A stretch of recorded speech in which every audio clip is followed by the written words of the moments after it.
Campers, it's me, Ari Lehman, the first Jason Voorhees. From Friday the 13th, I'm here with AJ, and he's got the juiciest slice ready for you. It's dripping with blood. Jason never dies. What makes a horror film kill memorable, terrific, even in some way profound or poignant? Let's explore.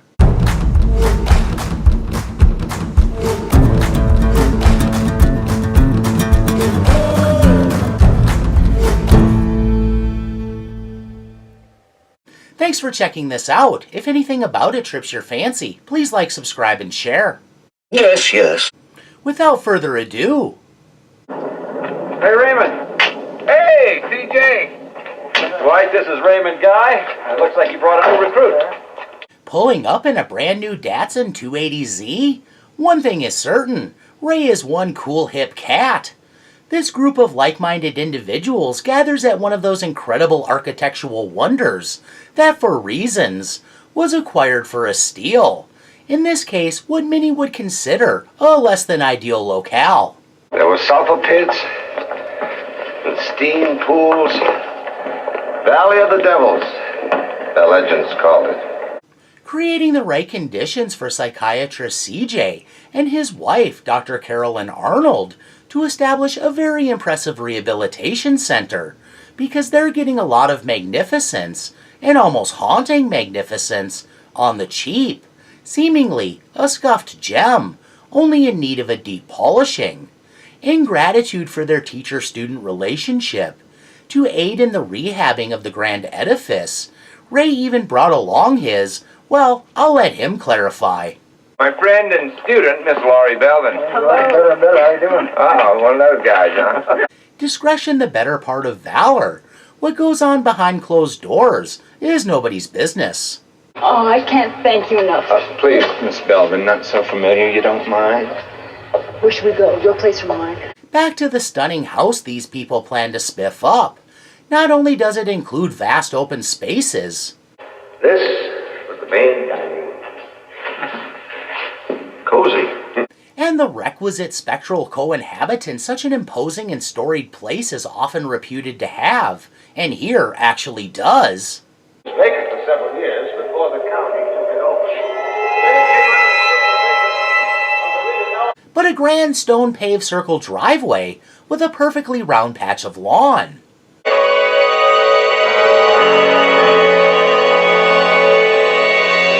Complete with the kind of statue that makes a statement. Disturb not, he. Literally, as it bears what seems in no uncertain terms to be a warning, and a dire one.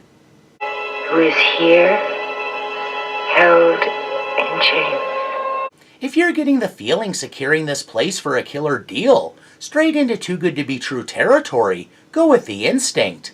That aside, soon the tasks are divvied up, and the trapdoor to hell is breached, and that's not hyperbolic.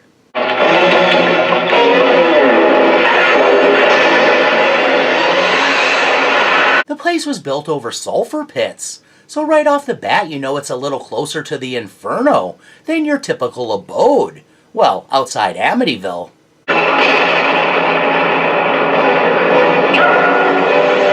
With the gate opened, powerful forces burst up, and an earthquake that would register at least a 6.9 on the Richter scale strikes the place. The commotion pure bedlam. All this uncontrolled shaking, rattling, and rolling leads directly to the first death of one of their own.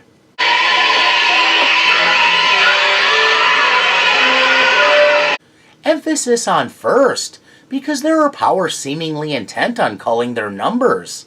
As for Dwight, in a matter of seconds, he's fried straight from tender and juicy to overdone and dry. Your pants are overdone and dry! Look at your dumb face! It's overdone and dry! The others are imprisoned when the entire place is beset either by a sudden upwelling of supernatural forces, or somehow more likely, go figure, atmospheric conditions. That's a smart way to overcome the haunted house story's main criticism. Why do the characters stick around after sinister events begin? Here, they might as well be on Alcatraz Island during a lockdown. But as of yet, they don't know that. Let's get the hell out of here. Come on! The optimal word in that phrase was hell, because getting out will prove tantamount to escaping hell.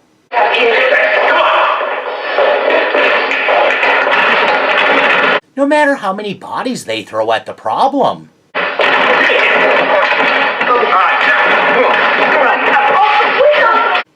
Or what fancy and very realistic moves Ray might have picked up from attending kung fu movie marathons.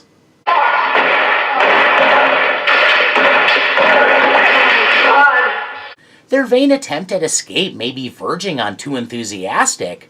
The powers that be retaliate.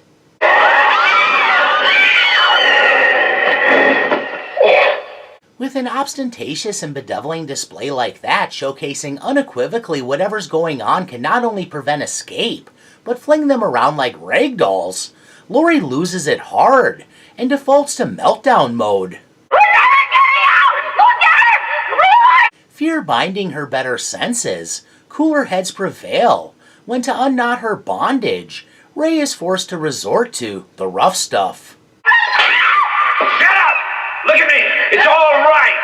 A surefire cure to snap someone out of hysterics, as politically incorrect as it might seem, regardless of gender, can be a good old-fashioned attitude adjustment in the form of a well-timed slap. Darling, it's all right. Come on, baby.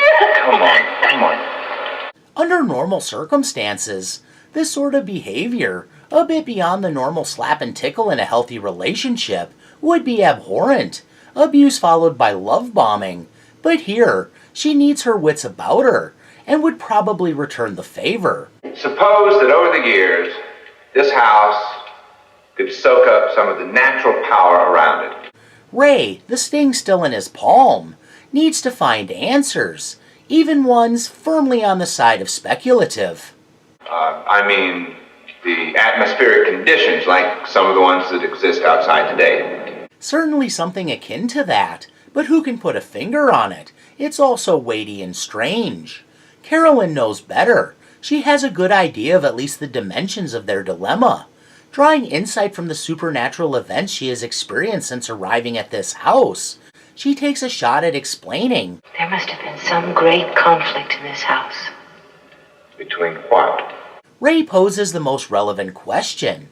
It might as well be rhetorical, when the answer is so obvious. Good and evil?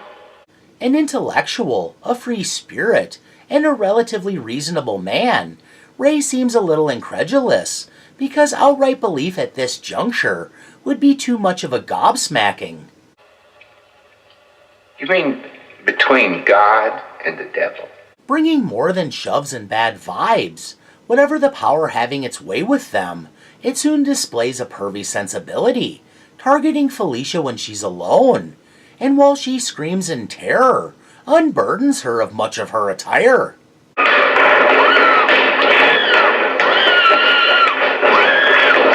The heedful group finds her in this stripped-down, vulnerable state, suffering the effects of getting roughly manhandled.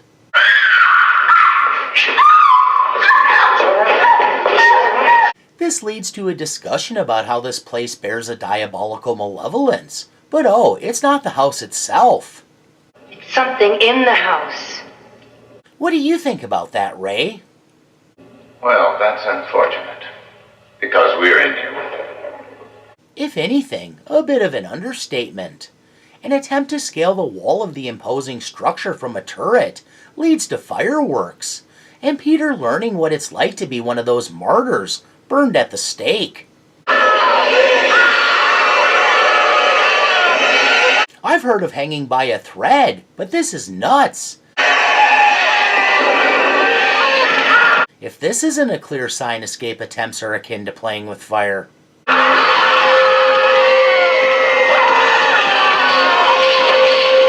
Despite mounting absurdities, and a fricasseed body due to what even a rational person might construe as retaliatory actions via mystical forces, CJ, well, he chalks it all up to a weather anomaly. Yeah, it had to be that. Ray's takeaway having caused him to reevaluate his skepticism, meaning he's no longer a fence-sitter when it comes to being open to wilder explanations. He's forced to confront the disillusionment of witnessing the frailty of a hallowed figure's will. What do you mean it had to be that? Having sat idly by while what he saw with his own two eyes was dismissed offhandedly, he can absorb no more and takes a firm stand, confident enough in his perceptions to confront his academic and social superior in light of what they have all witnessed firsthand. There's some other force working here, and I think it's about time you admitted it. Hear, hear. Ray exhibits a lot of chutzpah, unafraid to face explanations that under normal circumstances would get a person's sanity called into question. Pretty pertinent since here, that could be a key to survival. You were always the first one to look for a new answer, and I think this is one hell of a good time to start. Despite talking a good game behind a lectern, bewildered CJ is a staunch non-believer, and acknowledging what's going on is a hurdle he can't readily jump over, because what he would land in on the other side would be a whole new world and understanding. It had to be the lightning. I guess whatever spin you need to put on it not to go crazy. Unconvinced his eyes are flagrant liars, Ray recognizes the hardest truth, the one that shows the really scary part, their near total lack of control. Nothing has to be anything here. All right, that's easy for you to say. They're suddenly deep in a pit from which CJ, with his current comprehension, sees little chance of escaping. Grappling with everything he's ever believed being turned on its ear, his philosophy won't allow him to confront blatant paranormal activity, even when the reality of it is slapping him in the face. And then you follow it up with nothing but hollow theories based on your own overactive imagination. CJ might as well call him a blind fool, full of half-cocked theories, but Ray has the aplomb of a trial attorney, and skillfully turns the tables. And where did I get my overactive imagination? It's not like he came here to climb up on a hill he's willing to die on, but events have backed him up this slope to something of a precipice, so here he is.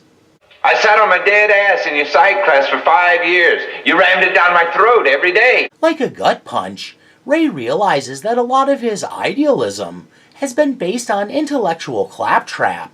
Oh, no, it doesn't matter. But he won't give in so easily, because there's more to it than that. Human connection, the bond between student and teacher. It's just that everything you ever accomplished was done by exploration, taking chances. Ray believes there's more to CJ than bluster. His lessons now may be more important than ever. And imagination. It would seem Ray is pleading with CJ to rally them in a way befitting their faith in him, and it gets them nowhere to deny the truth. And if I didn't believe that, if I didn't believe in you, I wouldn't be here. Loyalty can spring from many things, but in academia it oftentimes comes down to respect for a person's overall credibility, because credibility breeds trust and belief in competency. And neither would anyone else. With his, CJ has earned these people's admiration. More importantly, he has won Ray's esteem, something in its own right may be as powerful as the force holding them. Not really, but you get the idea. So don't tell me now that it was a bunch of high-minded bullshit, because I know better.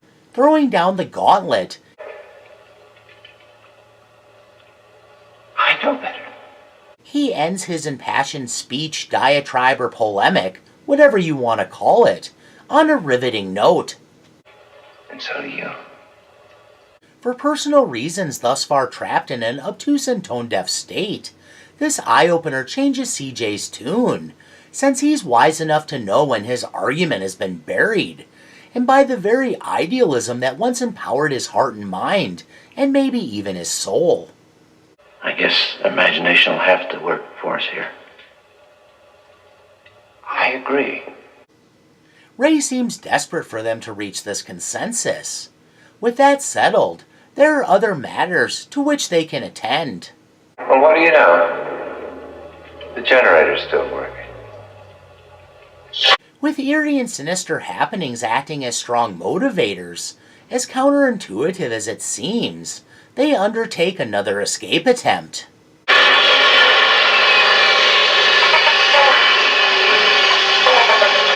Bringing a power tool into this? Can't imagine how that could go wrong.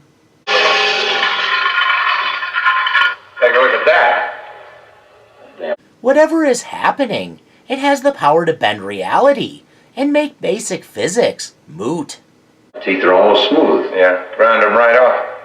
It's almost as though this door was petrified. This ends up boding terribly for Ray, who in his enthusiasm to escape the house, forgets he's facing something that he himself acknowledges defies all reason.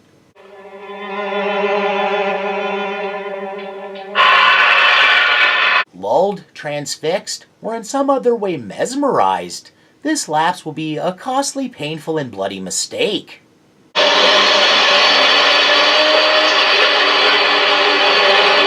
Even recognition of the malefic forces isn't enough to prevent their machinations. Evidently, the evil strikes from without and from within.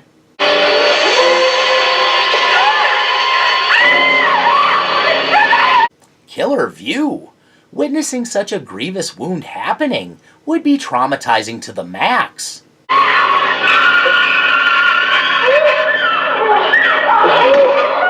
Although the recipient would definitely get the worst of that visual. With medical help so far away, it's a real quandary. Oh, no. Mary, go upstairs quickly to the linen closet and get something for bandages. I'm no physician, but it looks like it would require at the very least stitches, if not reconstructive surgery to repair the tendons. That looked deep.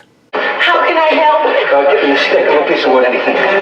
The apparent backlash continues, as even acting to render aid is met with orchestrated disaster that leads to the kind of devastating tableau audiences of the Grand Guignol would have cheered.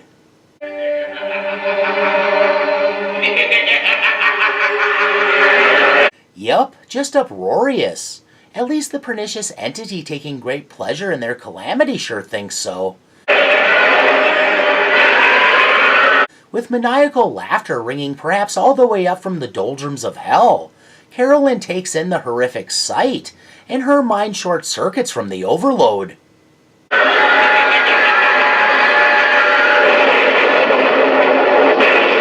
Despite having the kind of wound that should really be babied, it could never be said that Ray doesn't have the minerals to follow through, even in the face of great adversity, because he's right back at trying to manifest a route of escape.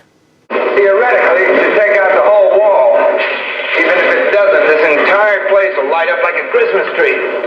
Despite it all, Ray has to do something to counter the unrestrained mayhem, something to keep his feet on at least the metaphorical solid ground. That should get a little attention, if nothing else. Why he would assume the powers holding them would allow for possible interference reflects that though his is lesser, like CJ, he too is grappling with denial. For good reason, Felissa has her doubts. Oh, Jesus Christ, Raymond, what makes you think somebody can break in if we can't even get out? Little chance we're taking. Faith exists on a spectrum, and where Ray falls on it allows him to have hope that this proactive approach will prove fruitful, despite zero proof it won't in fact cause a worse result. Where's Mary's body? You never expect when you're invited to participate in a renovation that it will lead to relocating dead bodies. Well, unless... They just sold the property and they want to make it into condominiums. Jimmy, it's been 6 months. I don't care how long it's been, we gotta get it out of there right away. You have friends engaged in organized crime. I put it in the entranceway by the stairs. Yet here we are, not a hardened criminal in sight, and still corpses require wrangling. But then, in a given situation, what goes with the territory goes with the territory. The dog was there, but Mary's body's gone. After the treatment Felissa endured, probably best not to speculate why Mary's body is turned up missing. Best to chalk it up to bodies being manipulated for purpose of mind games, and leave it at that.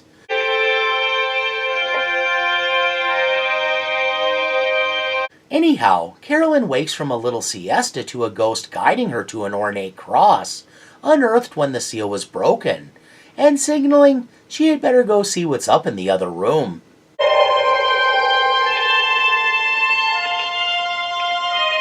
What she comes upon is a most harrowing sight, as all the others appear entranced, even possessed.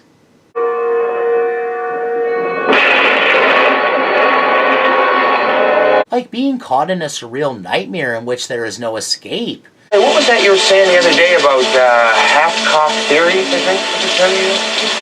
The supernatural. The power of darkness. It's all true. The way Ray hovers over Mary's body is such a vampiric pose. It's at once predatory, overly intimate, and plain weird. CJ? As if he's drawing energy from her fading essence, or stealing from her very soul. Either way, the sight of her husband and friends in this state rightly freaks out Carolyn.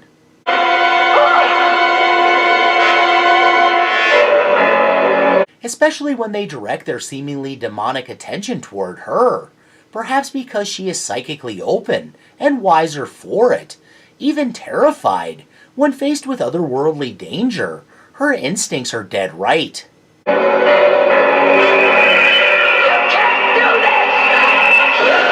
The power of goodness smites those under the sway of the evildoer.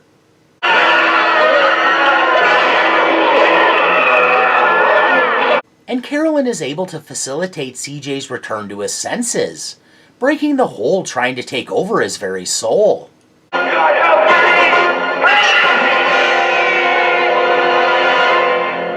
Restored from a possessed state, and luckily no worse for wear despite getting flung across the floor like a shoe kicked off in the heat of passion, Ray is back at it.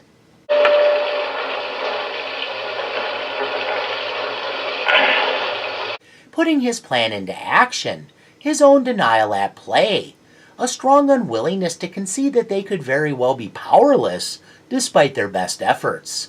Laurie, get downstairs and hook this damn cable up! Seems they're on the verge of inviting another round of reprisal. This time it gets personal, when the darkness comes alive and sets upon Laurie.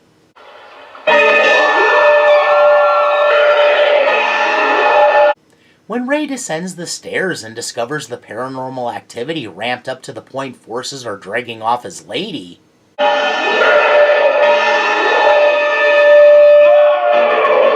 he plunges headlong and heedlessly into the layered darkness, the kind of man who will throw caution into the wind on behalf of his amour.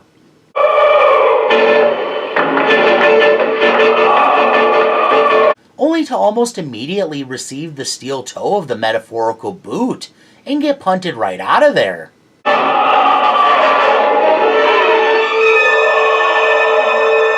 Feeling fouled, and like there's no way to confront the malevolence head-on, maybe afraid to try again. Up in the darkness there be monsters.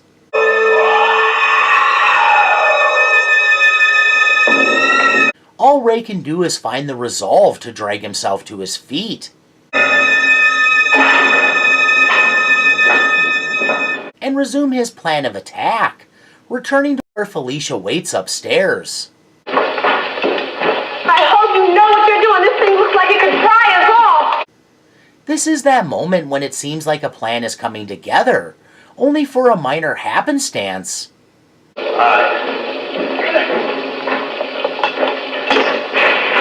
To maybe reveal the futility of it all, because if not a falling cord, it will be something else stopping them, always another obstruction foiling any chance of escape, meaning a ways and a means, not yet determined, is where the real solution lies. You won't throw the switch, I'll fix that connection. All right, we've got enough.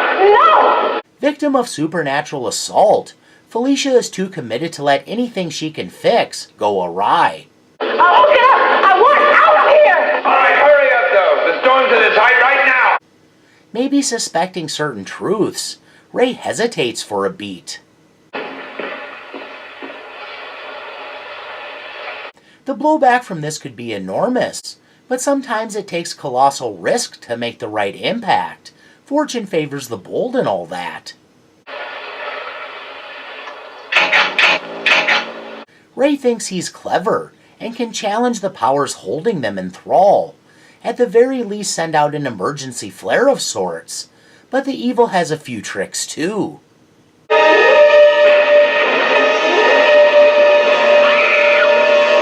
The kind that show off what electrifying really means, as Felicia falls prey to the jump scare of her life.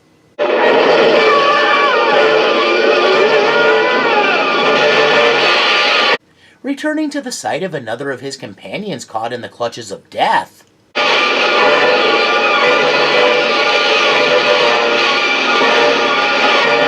Ray knows he's really done it now, and he's probably thoroughly screwed, and not in the good way.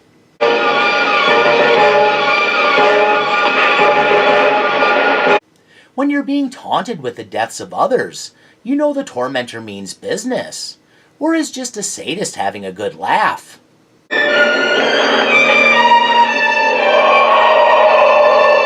Monsters indeed. Acquaintances, friends, and even his lover taken. At this point, Ray is practically bouncing off the walls with the overwhelming need to flee.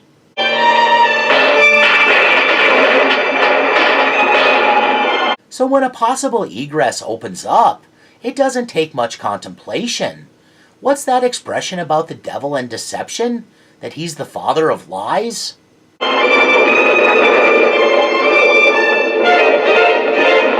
What, glass an impediment? Ray hurtles through it with all the grace of a bird flying towards certain doom, but instead of getting stunned or even killed from a splatting impact,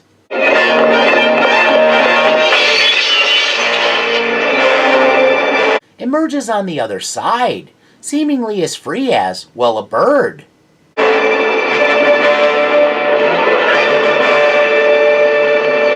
In a state of absolute elation, the man rejoices. The sacrifices were great, but he's out.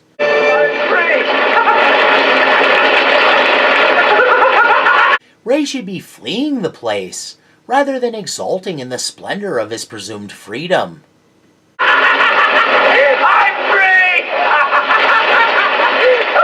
Caught up in his jubilation, Ray, for all his capacity to be open, and despite broaching the very name of the deceiver about to make a punchline out of him, doesn't understand they're dealing with Hell's top honcho, and any hint of freedom is merely cruel subterfuge.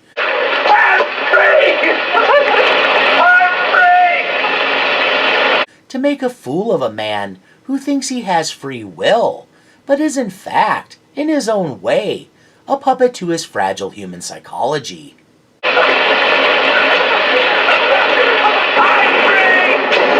Because he's fallen for the oldest trick in the book.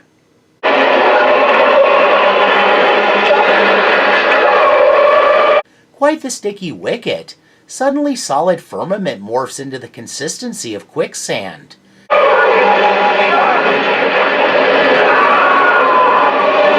It's as though a mouth in the earth has suddenly gaped open and unhinged its jaws.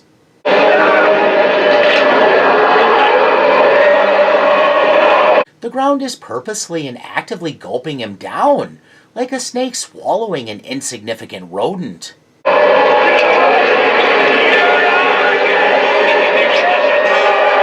True to himself, Ray won't submit easily, doesn't even beseech God to save him, but he'll have no more luck than some schmuck outfitted with cement shoes.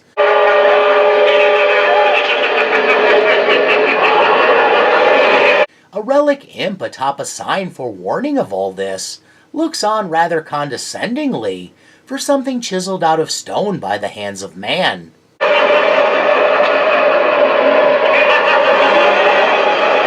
This is the point where Ray learns what it's really like to be in it up to his neck.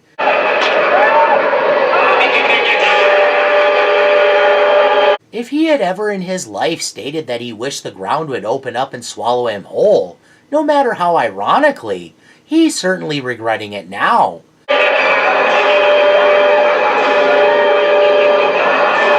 Total engulfment in 3, 2, 1.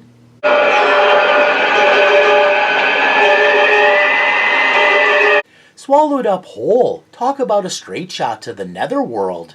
Ray's journey ends in a strange burial of his pretensions, his ideals, his very body, sort of a reverse birth, as if the womb of the earth pulled him in for reabsorption, into the land from whence his matter derived. Still, better than the treatment received by Korra and his followers. Had it gone down that way, that hot little Datsun would have followed him down into the abyss too. The ruse successful. The illusion of freedom is removed post-haste. Father of lies indeed.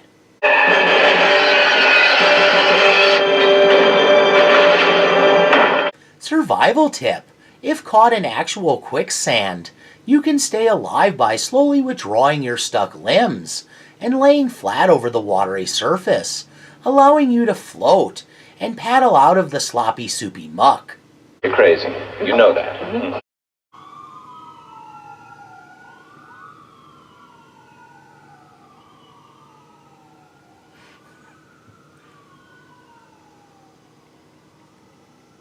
And to think, we live in a safe neighborhood. Sometimes an exit is extraordinary because it represents a culmination, a comeuppance, and a forced coming to terms with inescapable conditions. Case in point, Ray was given a harsh punishment for his endeavoring hubris, and it cost him more than his life.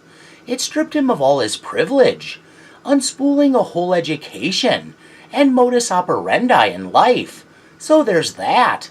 But this one also very ably taps into some scary universal fears. God help us!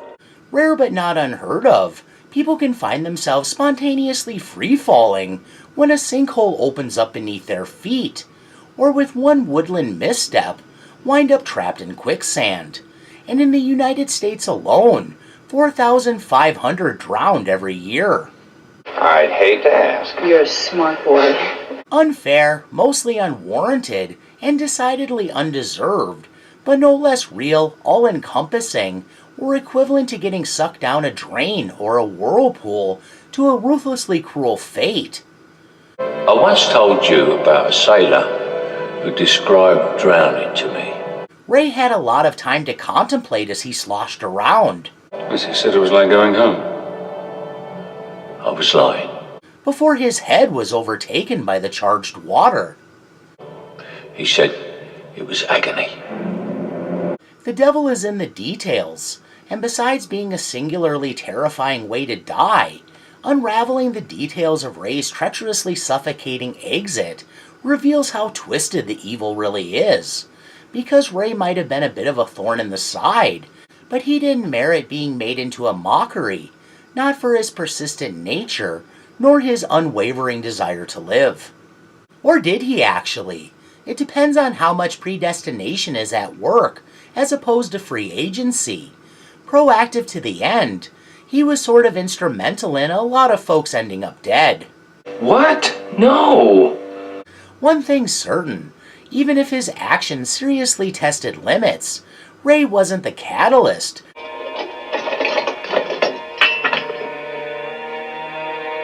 CJ bore that distinction, and I think that an argument can be made that for as brutal, twisted, and cruel as his exit, Ray was an ancillary component, perhaps destroyed as much by his own brave actions as the diabolic presence toying with them, because in so doing, he made himself fair game. Yep, that stands up to scrutiny. This is another instance of an exit offering a steamer trunk to unpack, because between character dynamics, the intersection of skepticism and belief, and the film's ultimate reveal, it's a tightly woven tapestry of layered reasoning and meaning. When you're thrust into such an enigmatic and unpredictable situation, how do you know better? How do you know how best to act? Even the Bible isn't exactly a textbook for dealing with such things. It's hard to fault someone for doing whatever is within their means and limited understanding to survive, or so you might reasonably presume. What were even the parameters of judgment? Here I am reminded of the scientific method. Even within a loose framework of experimentation, a lot of information could have been gleaned. Most importantly, what maybe needed to be acknowledged was cause and effect. Either everything's random, or it's all coordinated. They had already agreed forces were at work. That should have extended to realizing that acting out invariably led to reprisals of the fatal variety. It's important to discern patterns and act accordingly. The problem was that for as willing as Ray was to believe, the jump to that old Scratch himself was their nemesis was a leap too far. Had he been able to see that, he might have realized his, well, I'll call it physical approach, was not the key to freedom. You can't fight the devil with electricity or other such means, and the way out had literally nothing to do with him. Thus, Ray learned the hard way, you can't thwart a pathological desire for dominance when the purveyor is borderline omnipotent. And sometimes when you're trapped in a living purgatory, it's better not to stick out your neck.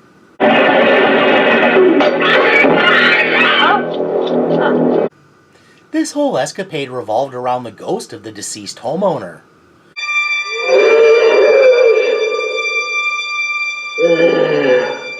A long-dead fellow named Emilio Vargas, sort of the house's surly sentry, who tried his damnedest to prevent that seal holding in the evil from being broken. I'm alright, I'm fine. That reception should have maybe made CJ think twice, but mishaps happen in an old degraded house, and never forget, all that magnificence for a steal. Once the seal was broken, Vargas acted on the interloper's behalf, trying to mitigate damage as the devil himself ran roughshod through the group for little more than a lark. Forgive me, but you are an endless source of amusement.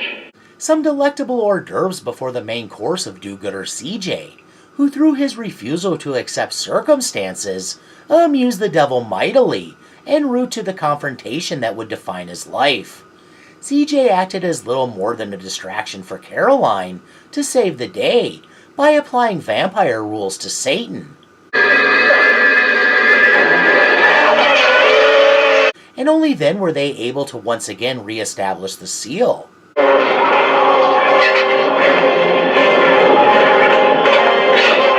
Satan is usually depicted in red, but in this film, he's cloaked in almost blinding ethereal whiteness.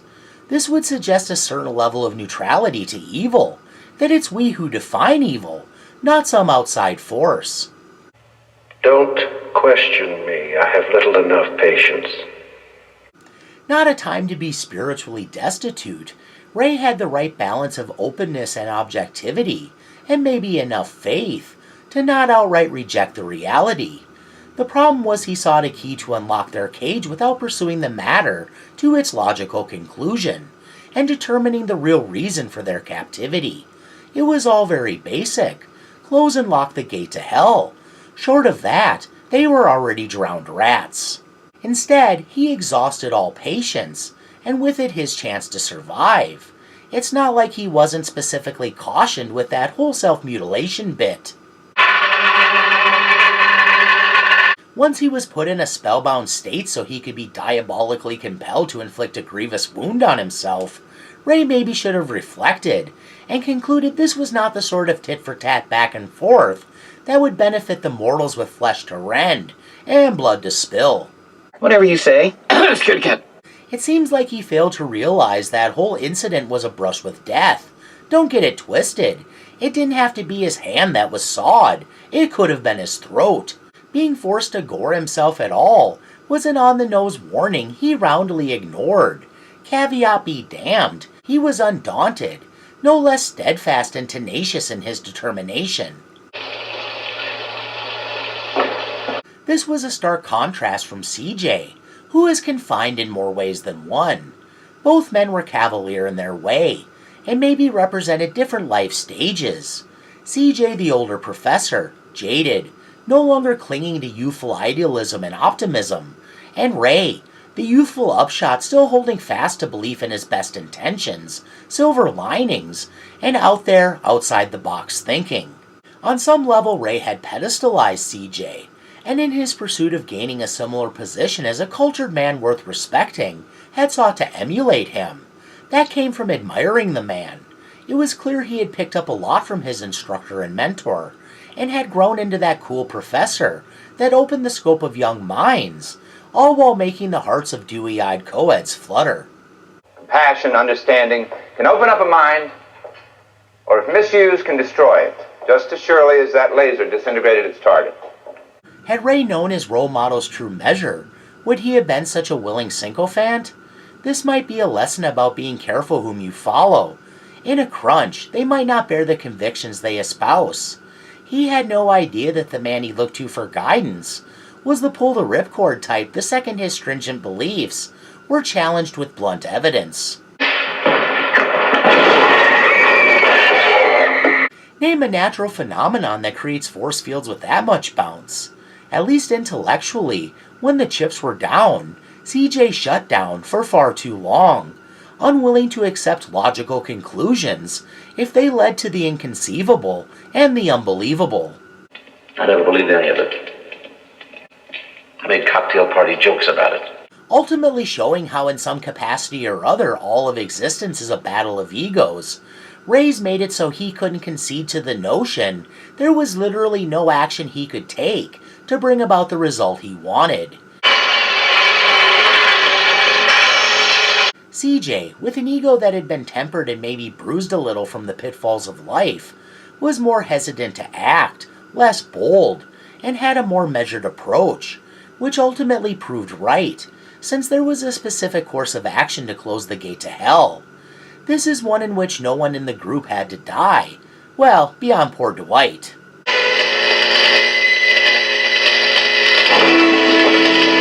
Immediately prior to the upheaval, CJ discovered a trapdoor in the basement, and his wife had recently read that epitaph, so all the information needed was available.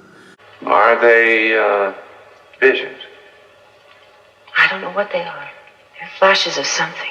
With her receptacle of metaphysical knowledge, Caroline had all the clues if only the group had organized an impromptu think tank, and CJ was willing to open his mind. Ignoring truth isn't a form of damage control when through the process of elimination, with just a touch of investigative skill, he could have sussed out the answer much sooner. But no such luck. Obstinacy is a mountain that takes a long time to erode. Talk might be cheap, but in this one, it could have made all the difference. Ray. Yeah. Sure. It said a lot that with her own husband closed off to the possibility of the supernatural or other high strangeness. What conditions would there have to be, say, in a house like this? Caroline knew that Ray was more open to her truth, To cause the appearance of... and for that reason solicited his advice even before they were trapped. figures. Knowing that with his level-headed but curious bearing, he'd not only humor her capriciousness, but actively engage her in speculation without belittling her. Despite his wife's belief and conviction. Why am I the only one that sees it? You believe in God? And what he'd personally witnessed, CJ's overweening nature, or was it overly weenie nature, couldn't accept anything for which he harbored no belief. And God and the devil were only symbolic literary figures to him. Evil a construct of man. The whole thing a charade used as a crutch and control mechanism.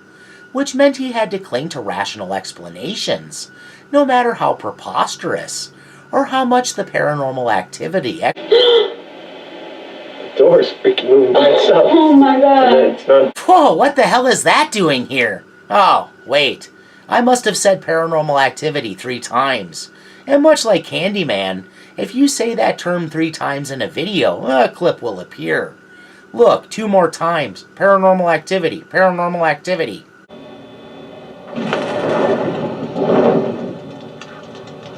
See? I'll be more careful in the future. Back to the video.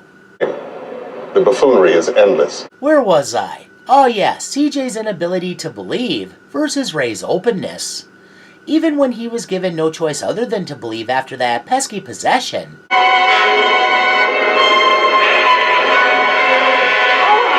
He couldn't conceive of why he might be targeted. It's not like he freed Helen, a place he wants to use for good or anything.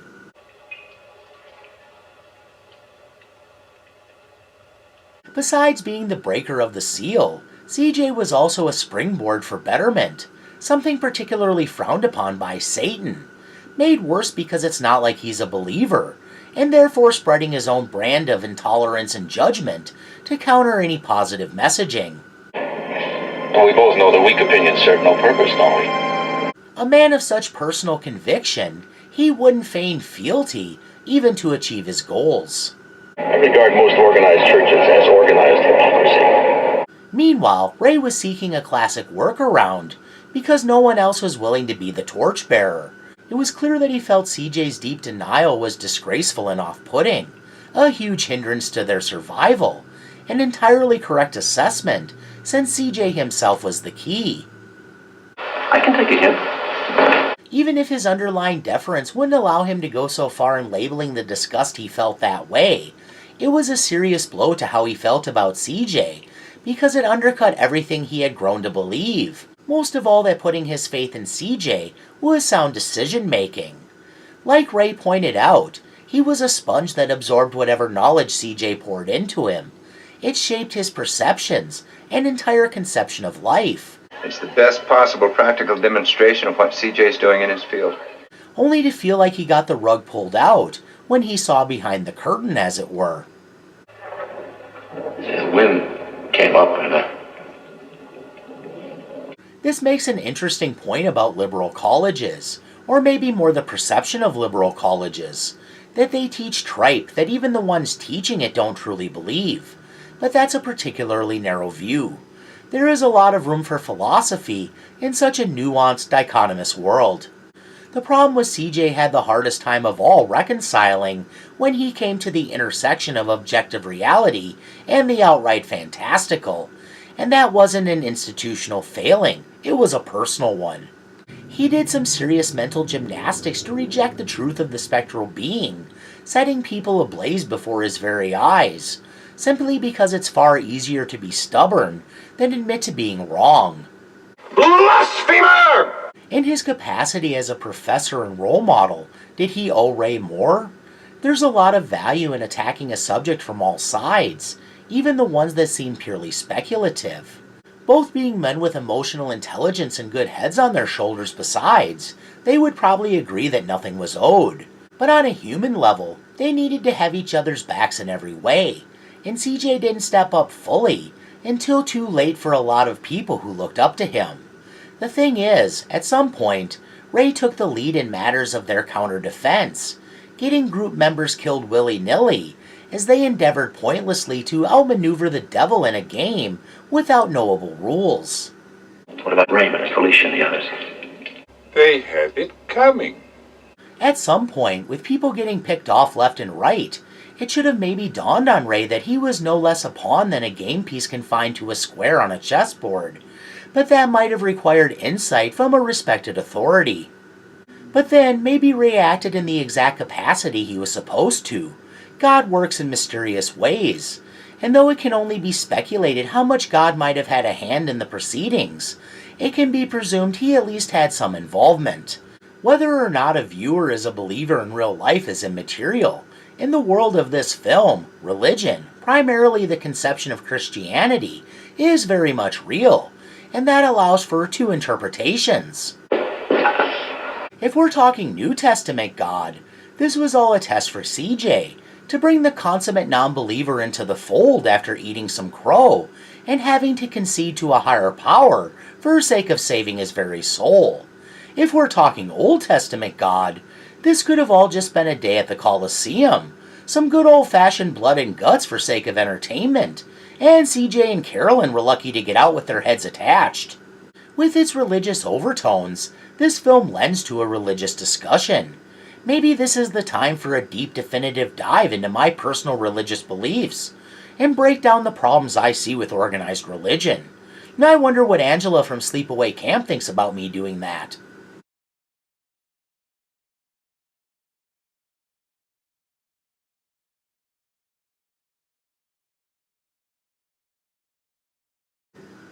No, I think I'll move on. Religious aspects aside, even though CJ is technically the central character of the film, Ray's arc is no less resonant, and since he meets a truly horrendous end, like one of those horrible acts against nature that are just seared into your brain like a hot brand, it might represent the more important lesson, that even if it's difficult to accept, you can't always help. Sometimes the very act of trying leads to immeasurable collateral damage. Also, he probably celebrated triumph way too flagrantly. There was no escape, and his energy might have calibrated the retribution he received. A bolt of lightning could have struck him. Instead, he was forced to breathe in and suffocate on gritty fluid, far worse than a quick zap.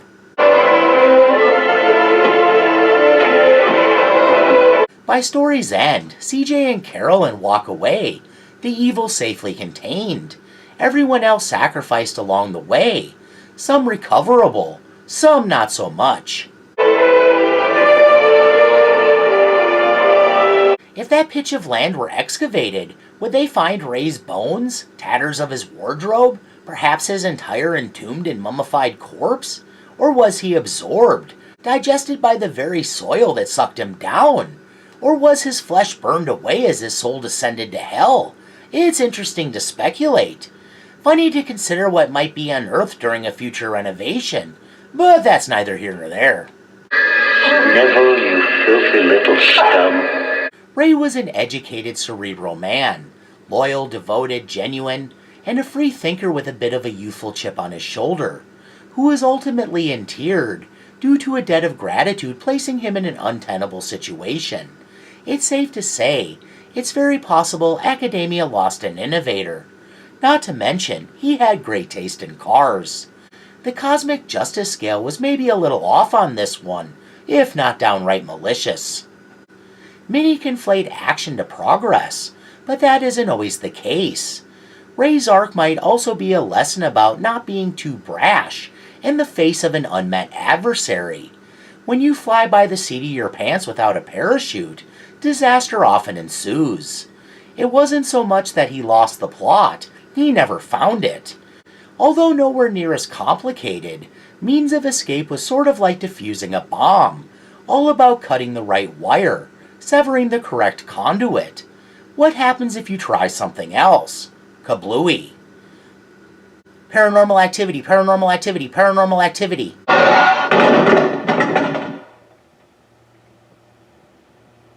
What can I say? It's a sickness. you, sir, are a liar. Yeah, I've never hidden my demonic underpinnings. Oh, Lord. If I wanted a joke, I'd follow you into the John and watch you take a leak. Well, I've about reached the end of the rope, so I won't leave you dangling. Thanks for humoring my ramblings. Please share any refutations, opinions, accusations, japes, or other ideas in the comments below. And please join me for whatever I'm up to next time. Bye now. Bye, creepy man! Keep it creepy! He's a weird guy. Goodbye! But it's not a very helpful thing for a psychologist to say. You're still crazy. That's the juiciest slice. Yeah, not.